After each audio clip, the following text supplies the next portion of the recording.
Hello, Pastor. Yes, Ngona, how are you? I'm right. Yes. Ndaita mubvunzo pano.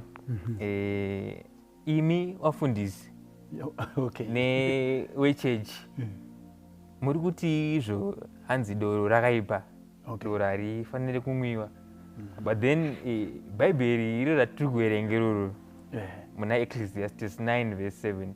Ecclesiastes 9 verse 7. Exactly. Okay. Riri kuti izvo, go eat your food with gladness and drink your wine with a joyful heart. God has already approved what you do. Okay. Saka mubvunzo wangu ndoti doro rakaipa tomwe here toregedza toita sei? Okay. Ndafarira kuti imi wafundisi. All right, fine. Then I'm also happy kuti as a young man uri kuratidza kuti uri kuverenga bhaibheri rako and you are making your argument straight from scripture. Now, ndisati answer directly your question. Ndinoda kuti nditange ndakubatsira maybe and many others as well, especially pa issue dzakaita saidzodzi kuti when you are studying the Bible, it's not like uri kuverenga novel.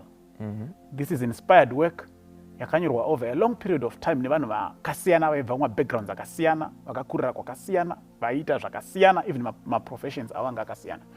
So kuti ungopike one item from there and you make an issue out of it, usina kuona kuti kumwe kwese kuri kunzi kudii, zvinogona kukupa some serious challenges. Ndokusaka uchiona kuti during the Reformation period avaiti ma-battle cries. Imwe yacho yamunoziva iri common yavaiti sola scriptura. Vachiti know the Bible and the Bible alone. Hatitoda zvimwe zvinhu zvezvo munoda kudzidzisa muri kutinyepera. But yandikuda kuti uzive iko zvinezvi vaiiti tota scriptura. Tota scriptura zvaireva kuti the scripture in its totality. Kuda kuti kana takuverenga bhaibheri, we must study the scripture, kana kuti study a particular subject in its totality. Uchinzwa kuti bhaibheri mukuzara kwaro rinoti kudii on that particular subject. Saka tota scriptura yaizoperekedzwa neimwe statement, maybe you, as a young man you may remember this one. It's Latin as well. Yavaiti scriptura sui ipsias interpres. Scriptura sui ipsias interpres. Zvichireva kuti let the scripture interpret itself. Saka haugoni kutora one verse wogadzira an issue out of it usingatenderi scripture itself to interpret itself on that particular aspect.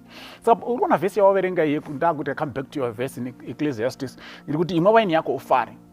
Then you are now saying, but you know, sekubvunza kwaruti kuti imi mapastor munozoparidza muchiti doro rafana kumwiwa muri kuzviona papi iro bhaibheri rati imwe waini yako uri ufara. So to be very direct and brief, especially Old Testament, Bible inoshandisa inzwire kuti wine paviri.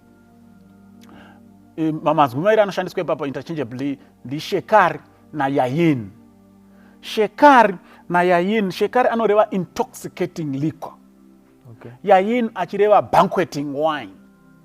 Saka chono ndi pauchaenda apo pa vesi yako yawaverenga pakashandiswa yayin. Iri kunzi drink your wine and be happy. Banqueting wine.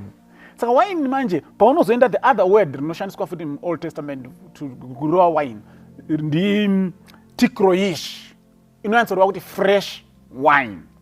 Tikroish. Saka yayin na tikroish isem band wine, because any product yabva pama grapes is wine. But shekari manje yakudza kuti this wine now is now intoxicating. It has been fermented, yakudaka. Okay. Saka na wakudzoka manje wakutarisa manje kuti okay, this is Solomon akanyora Ecclesiastes. The same Solomon futi anonyora pana Proverbs 20 verse 1 and 2 vati wine mudadi doro mpopoti aninani anobatwa naro haana kuchenjera. It's a fool. The book of Proverbs yakazara nema comparison. Why the wise, the foolish, the wise, the foolish, the wise, the foolish. And Jesus Christ in the last days, when vanenge polarized into two groups in terms of the Christian religion, there will be the foolish and there will be the wise. So Solomon arototi whoever anodakiwa nedoro is a fool. And Christ over in the last days will have fools and the wise.